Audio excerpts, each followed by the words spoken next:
Hi అండి, నమస్తే. Welcome back to Ritika's kitchen.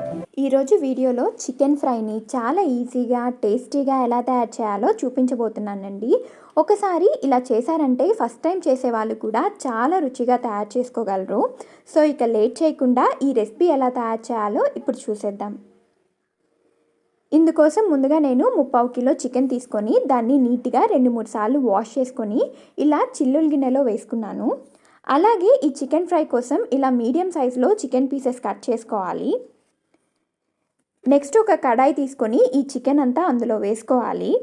తర్వాత స్టవ్ వెలిగించి ఈ కడాయి పెట్టి అందులో 2 టేబుల్ స్పూన్ల ఫ్రెష్ అల్లం వెల్లుల్లి పేస్ట్, అలాగే తగినంత సాల్ట్ వేసుకొని ఒకసారి బాగా మిక్స్ చేసుకొని స్టవ్ మీడియం ఫ్లేమ్లో ఉంచుకొని మూత పెట్టి కొంచెం సేపు మగ్గించండి.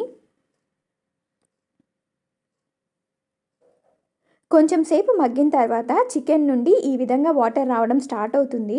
ఇప్పుడు ఒకసారి కలుపుకొని స్టవ్ మీడియం ఫ్లేమ్లో ఉంచుకొని మరికొంచెం సేపు ఉడికించాలి. కొంచెం ఉడికిన తర్వాత ఒకసారి కలుపుకొని అందులో 2 టేబుల్ స్పూన్ల కారం, 1/2 టేబుల్ స్పూన్ పసుపు వేసి ఒకసారి బాగా మిక్స్ చేసుకొని ఈ వాటర్ అంతా ఇంకిపోయే వరకు ఉడికించాలి. ఇప్పుడు చూసారా, ఈ వాటర్ అంతా ఇంకిపోయి మన చికెన్ బాగా ఉడికింది. ఈ విధంగా వచ్చినప్పుడు స్టవ్ ఆపితే సరిపోతుంది. నెక్స్ట్ స్టవ్ వెలిగించి మరొక కడాయి పెట్టుకొని అది హీట్ అయ్యాక అందులో 2 గరిటెల ఆయిల్ వేసుకోవాలి. ఈ చికెన్ ఫ్రైకి ఆయిల్ కొంచెం ఎక్కువే పడుతుందండి. ఈ ఆయిల్ హీట్ అయ్యాక అందులో కొంచెం దాల్చిన చెక్క, 4 లవంగాలు, అలాగే అందులో 2 కప్పుల వరకు సన్నగా తరిగిన ఆనియన్ ముక్కలు వేసుకొని ఫ్రై చేసుకోవాలి. ఇక్కడ ఆనియన్స్ అనేవి గోల్డెన్ బ్రౌన్ కలర్ రావాల్సిన అవసరం లేదండి. ఈ విధంగా ఫ్రై అయితే సరిపోతుంది. నెక్స్ట్ అందులో సన్నగా తరిగిన పుదీనా, అలాగే మనం ముందుగా ఉడకబెట్టిన చికెన్ అంతా వేసి ఒకసారి బాగా కలుపుకోవాలి. ఇక దీనిపై మూత పెట్టాల్సిన అవసరం కూడా లేదండి. మూత పెడితే చికెన్ అంతా మెత్తబడి ముద్దలాగా తయారవుతుంది.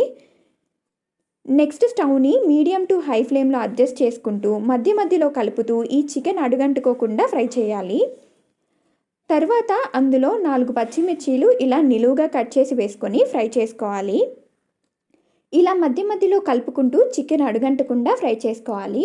ఇక్కడ గుర్తుపెట్టుకోవాల్సిన విషయం ఏంటంటే స్టవ్ అనేది లో ఫ్లేమ్లో ఉంచకూడదు. మీడియం టు హై ఫ్లేమ్లోనే అడ్జస్ట్ చేసుకుంటూ ఫ్రై చేసుకోవాలి. చూసారా, చికెన్ బాగా ఫ్రై అయ్యి ఆయిల్ వదిలింది కదా. ఈ విధంగా వచ్చినప్పుడు అందులో fresh home made garam masala 1 table spoon వేసుకొని ఒకసారి బాగా మిక్స్ చేసి సాల్ట్ చెక్ చేసుకొని కొంచెం సేపు ఫ్రై చేసుకుంటే సరిపోతుంది.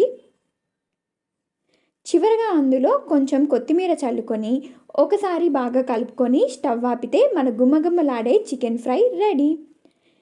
మా రెసిపీ మీకు నచ్చినట్లయితే మా వీడియోని లైక్ చేసి మీ ఫ్రెండ్స్ మరియు ఫ్యామిలీ మెంబర్స్కి షేర్ చేసి అలాగే మా ఛానల్ని సబ్స్క్రైబ్ చేసుకొని పక్కనే ఉన్న బెల్ ఐకాన్ క్లిక్ చేయండి.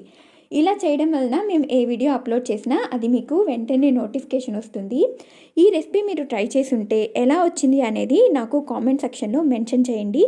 ఇంకా మరిన్ని రెసిపీస్ కోసం మా రితికాస్ కిచెన్ ఛానల్ని సర్చ్ చేయండి. Thank you so much for watching.